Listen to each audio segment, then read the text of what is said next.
आरती रेसिपीमध्ये तुमचे स्वागत आहे। आजची रेसिपी मी पनीर बनवणार आहे। तर साहित्य मी सगळं घेतलेलं आहे। कांदा आहे, टोमॅटो, कोथिंबीर, मिरची, लाल तिखट आणि कांदा लसूण चटणी, खोबरं, तेजपत्ता घेतला आणि थोडा खडे मसाला घेतला आहे, मीठ, हळद। आता ह्याची मी वाटण करून घेणार आहे। कांदा भाजून घेणार आहे, खोबरं भाजून घेणार आहे आणि मग त्याचं वाटण तयार करणार आहे। आता आपण फोडणी द्यायला सुरुवात करू। तेल गरम करायला ठेवले। आपण तेजपत्ता आणि थोडा खडा मसाला टाकून घेऊ आणि थोडे दोन पाकळ्या लसणाच्या,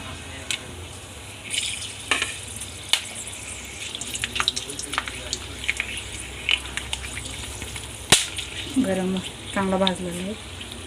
आता वाटण केलेलं टाकून घेऊ। चटणी, मीठ, हळद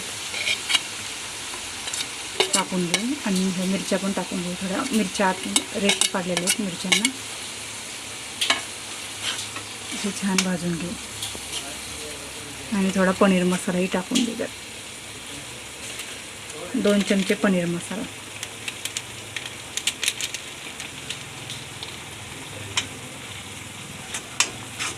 चांगलं भाजून घ्यायचे परतून आणि मग त्याच्यात पनीर टाकायचे।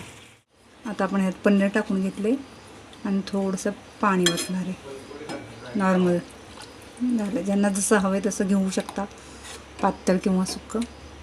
आणि 2 उकळे आले की आपलं पनीर तयार। कशी वाटली माझी पनीर रेसिपी कमेंट्समध्ये नक्की कळवा आणि सबस्क्राईब करायला विसरू नका।